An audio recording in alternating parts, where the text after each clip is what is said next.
Salut, bienvenue à toi, j'espère que tu vas bien. Avant de commencer, voilà cette vidéo. Comme d'hab, tu t'abonnes aux réseaux sociaux de Cédrossage. Voilà, c'est pour avoir l'actu crypto de temps à autre. Et puis, tu rejoindras mes groupes et mes forums. Sans oublier que nous avons une formation qui est disponible. Voilà, il faut la prendre, il faut se la procurer. Alors, ça c'était pour la petite parenthèse.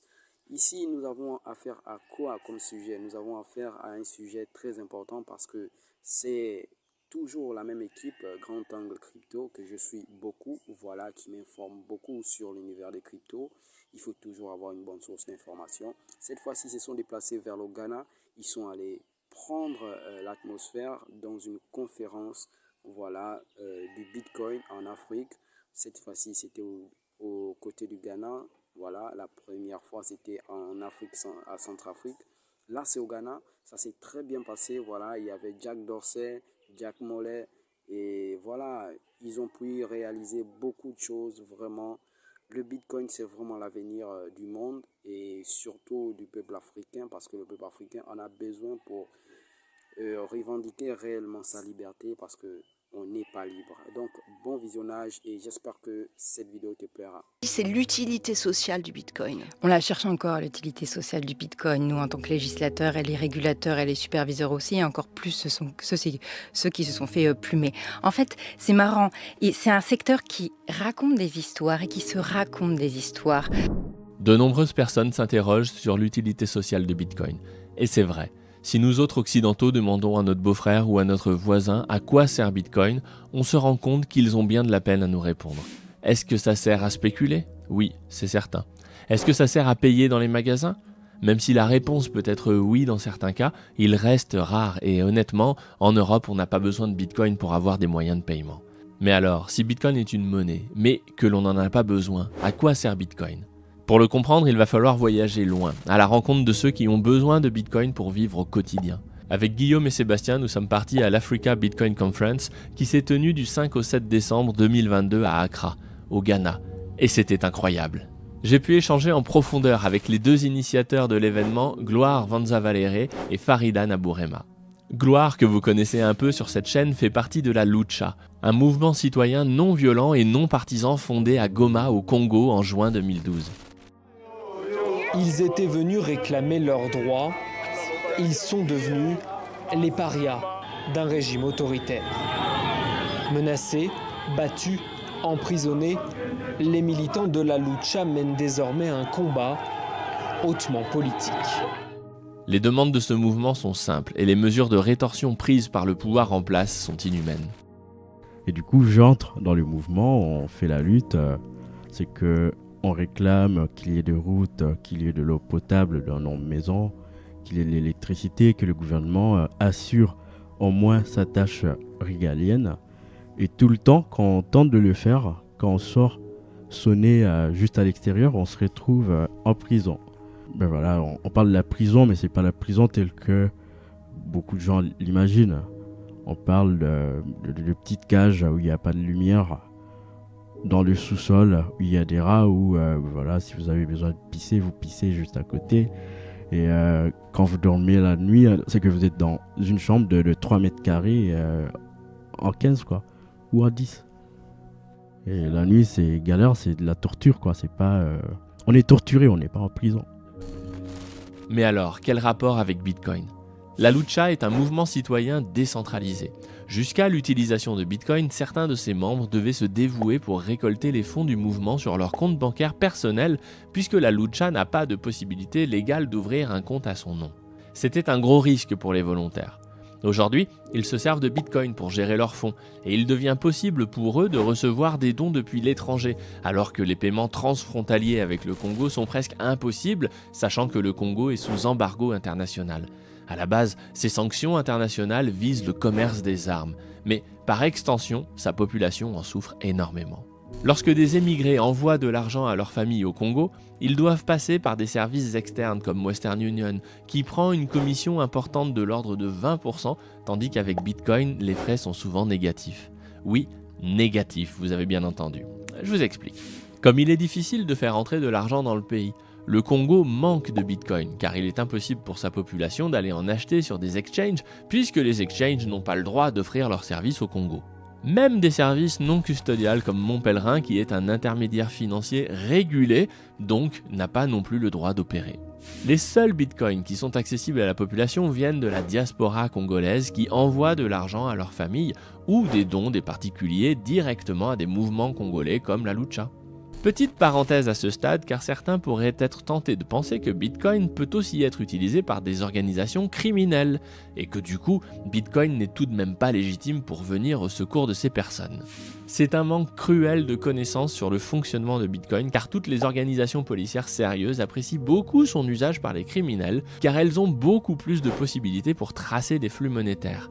Et en plus, lorsqu'ils tiennent un seul fil de la pelote, tout le reste vient assez facilement car toutes les transactions sont liées les unes aux autres. Si vous voulez en savoir plus, on vous recommande ce rapport si les détails vous intéressent. C'est pour ces raisons, la montée en compétence de la police, que l'usage criminel de Bitcoin diminue irrémédiablement avec le temps et représente une part bien plus petite, toute proportion gardée par rapport à l'utilisation du bon vieux cash en dollars qui ne laisse pas de traces. Fermons cette parenthèse.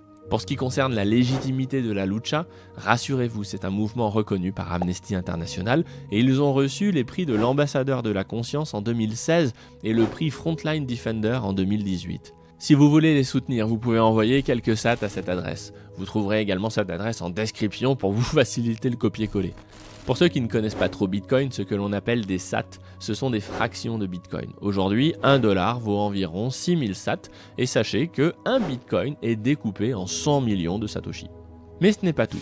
Il faut que je vous parle aussi de Farida Nabourema, qui est également une co-organisatrice de l'Africa Bitcoin Conference. Farida est togolaise, mais elle vit en exil car elle est recherchée par son pays d'origine. Son crime, c'est une activiste des droits humains. Pour le dire simplement, elle sort les journalistes et les opposants politiques de prison, lutte contre l'esclavage des Érythréens, plus d'autres activités comme tenter de sauver la vie des enfants kidnappés à leurs parents contre des rançons. Avec Farida, on était dans le même hôtel pendant plusieurs jours, mais clairement, on n'a pas la même vie ni les mêmes problèmes. J'ai également eu la chance de l'interviewer. Vous découvrirez ça sur la chaîne et personnellement, cette rencontre m'a beaucoup impacté. Dans son vécu, Bitcoin lui permet de rendre possible une indépendance financière aux femmes qui n'ont pas le droit d'avoir leur propre compte en banque par exemple. Bitcoin lui permet aussi de payer des intermédiaires afin de mener ses combats humanitaires. Voici la vision de Farida. Bitcoin est une philosophie, celle de construire une société au sein de laquelle les peuples sont libérés des systèmes financiers établis depuis des siècles par les plus puissants de ce monde qui leur permettent de manipuler la valeur des monnaies en leur faveur et de s'enrichir interminablement quand tout le monde s'appauvrit. Je n'ai pas rencontré les autres membres de l'équipe organisatrice, donc je n'en parlerai pas pour ne pas dire de bêtises. Mais quand vous rencontrez Gloire et Farida, vous comprenez assez facilement pourquoi Jack Mallers et Jack Dorsey ont fait le déplacement pour cet événement. Là, on ne parle pas d'investir plus pour gagner plus, mais bien de solutions à des problèmes fondamentaux auxquels personne ne peut être indifférent. Alors allons-y, puisque certains se demandent à quoi sert Bitcoin, regardons quelques projets dont on a parlé à cette conférence.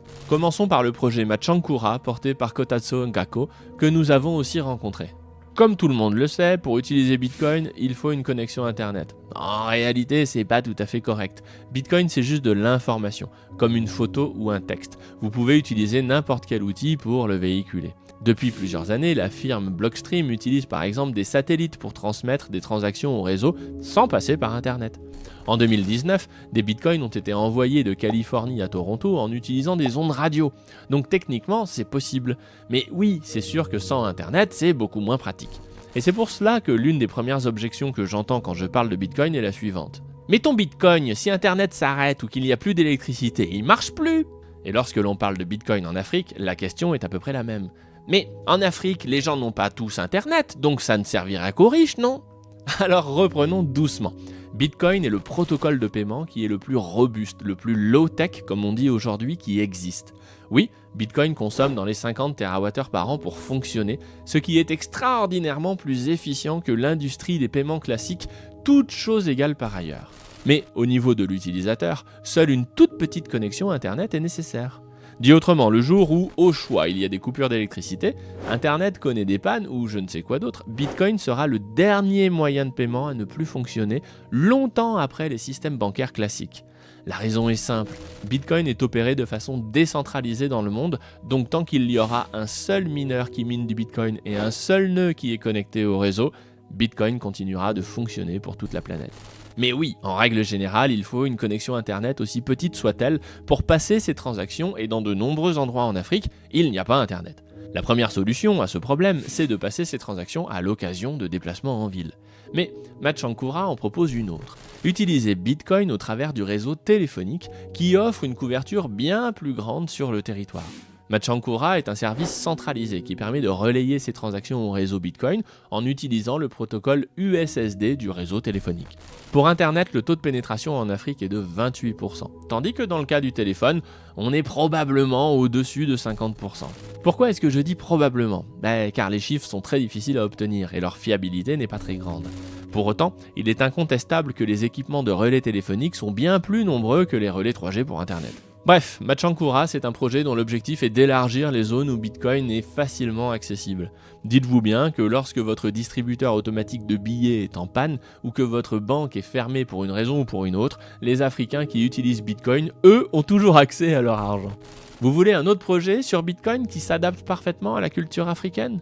On vous a déjà parlé du projet FediMint sur la chaîne qui vise à créer une sorte de tontine 2.0 si je puis dire. Eh bien, nous avons interviewé Obi, son dirigeant. En résumé, une façon d'économiser de l'argent en Afrique, c'est de mettre en place une cotisation au sein d'un groupe. C'est ce que l'on appelle une tontine. Chaque semaine, une personne de confiance collecte l'argent de chaque participant et chaque semaine, une personne du groupe peut dépenser ce qu'il y a dans le pot commun, à la condition de continuer de cotiser après. C'est un moyen intelligent de disposer d'une épargne de long terme sans avoir à stocker beaucoup d'argent chez soi, en cash. Je rappelle que la grande majorité des gens n'ont pas la possibilité d'ouvrir un compte en banque. Eh bien, FediMint, c'est un projet Bitcoin qui permet de constituer ce type d'épargne collective au travers de Bitcoin et cela résout beaucoup de problèmes comme vous pouvez vous en douter. En termes de sécurité contre le vol, on est au top par rapport à un gars qui se balade de village en village pour collecter de l'argent en toquant à chaque porte. En termes de praticité, vous avez compris que ce n'est pas comparable. Et enfin, les groupes de cotisants peuvent se faire à une échelle géographique bien plus large. Bref, ça change la vie des gens. J'espère que là, vous commencez à comprendre la profondeur du champ d'action de Bitcoin. Pour tout vous dire, avec Guillaume, on vise le Nigeria prochainement, car là-bas, il semble que ce soit près d'un tiers de la population qui utilise Bitcoin et les cryptos. Bref, on n'a pas fini de voyager. Mais à Accra, on n'a pas fait que des interviews. J'ai également eu le plaisir d'intervenir dans une table ronde sur la place de Bitcoin dans des économies en récession, animée par Mackenzie Sigalos de CNBC, et de faire une petite keynote sur le coût de production de Bitcoin pour expliquer en quoi Bitcoin est une chance pour l'Afrique et pourquoi l'Afrique est une chance pour Bitcoin. Je sais pas si j'aurai les images de tout ça, mais si on les a, on mettra peut-être ça sur la chaîne. Mais surtout, là où on est très fiers de nous avec Guillaume, c'est d'avoir réussi à interviewer Jack Dorsey durant une interview d'un peu plus de 10 minutes. Pour ceux qui n'auraient pas encore vu cette interview, dont nous sommes très fiers, je vous laisse cliquer sur la fiche qui apparaît en haut à droite de l'écran. Mais au-delà de toutes ces rencontres et d'une bonne dose de fun et de bonne humeur avec tous les gens qu'on a rencontrés, j'en ai également profité pour aller à la rencontre des Ghanéens le temps d'une soirée. Les personnes que vous voyez là, ce sont des artisans du coin qui vendent des masques, des animaux sculptés en bois et des djembés au bord de la plage. On a passé de bons moments ensemble, mais surtout on a commencé à leur expliquer pourquoi ils devraient accepter Bitcoin en paiement. And do you know how percentage is fail? It's very big percentage. CD used to sell 5 CD to $1. But now CD is 4 CD to $1. And this for Bitcoin is going up, it's going down, it's going down, it's going up, down, down, down, but more the trend is upward. So you have the same volatility, we call that volatility because it's volatile. And with fiat system, it's volatile to the ground. And with Bitcoin system, it's volatile to the sky. That's the big difference. Il y a plusieurs choses à savoir pour comprendre cet échange. La monnaie locale s'appelle le cedi. Et ce n'est pas une super monnaie puisque le cedi a perdu 50% de sa valeur depuis 1 an et il a été divisé par presque 3 depuis 5 ans. C'est donc une monnaie très volatile, tout comme Bitcoin, mais le cedi est volatile vers le bas alors que Bitcoin est volatile vers le haut, comme je l'explique à nos commerçants ghanéens qui ont très vite compris l'intérêt de Bitcoin. Et pour ce qui est du concept de la volatilité, quand vous vivez avec une monnaie comme le cedi, pas besoin d'avoir fait des études d'économie pour comprendre exactement ce que c'est.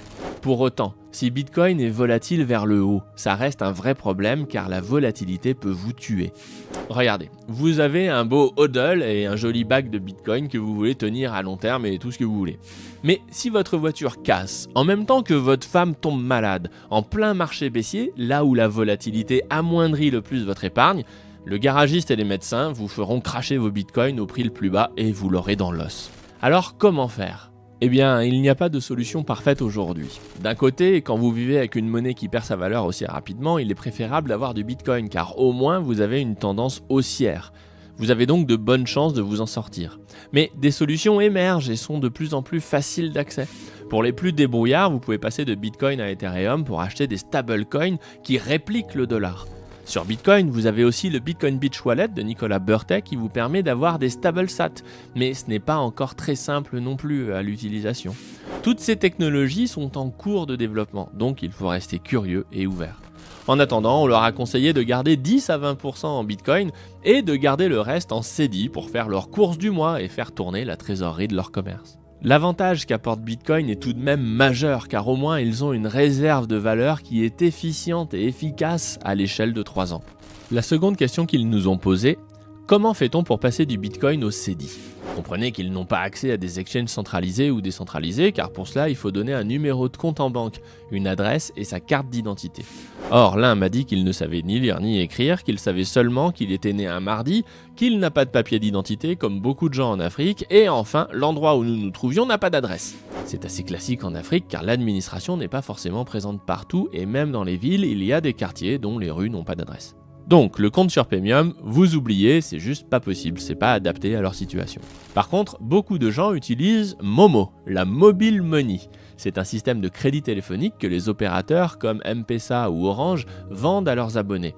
Et là, il y a des sites internet que l'on peut assimiler à des exchanges entre guillemets, qui permettent d'échanger du Bitcoin contre de la Momo en ayant seulement besoin d'un numéro de téléphone. La boucle est bouclée. Nos artisans ghanéens ont accès à Bitcoin avec un point d'entrée-sortie vers leur monnaie locale. Et ça, c'est la classe. Voilà encore une utilité sociale de Bitcoin. Donner accès à l'épargne de long terme sur le protocole de paiement et de stockage de la valeur le plus sécurisé au monde rien qu'avec un numéro de téléphone. Littéralement, avec Bitcoin, vous n'avez pas besoin d'identité, d'adresse ou pire de compte bancaire pour avoir accès à l'épargne. Je vous assure que pour des centaines de millions de gens, voire des milliards, c'est juste incroyable et inespéré. Une autre question que vous vous posez sûrement. Pourquoi on jouait du djembé avec la lumière allumée alors que nous discutions de Bitcoin dans le noir ? Tout simplement car leur crédit était épuisé. Vers 22h, la lumière s'est mise à clignoter et s'est éteinte brutalement. Et là, ils nous ont expliqué que la lumière, pour eux, ça marche comme des crédits téléphoniques. Une fois épuisée, elle s'arrête. Ah, je vous l'ai dit, on vit pas dans le même monde.